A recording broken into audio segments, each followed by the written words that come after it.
একটা মেয়েকে জিজ্ঞেস করা হয়েছিল বিয়ের আগে আর পরের মধ্যে পার্থক্য কি। তখন সে বলেছিল, বিয়ের আগে ছিলাম বাবার বাড়ির মেয়ে, আর এখন হয়েছে শ্বশুর বাড়ির বৌমা।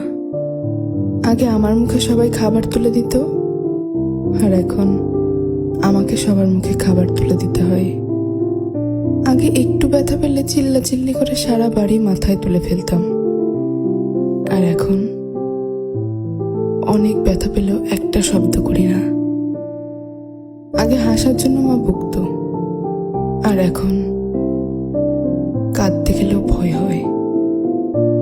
আগে একটু মন খারাপ হলেই মা বুঝে ফেলতো, কিন্তু এখন ভেতরটা চুরমার হয়ে গেলেও কেউ টের পায় না।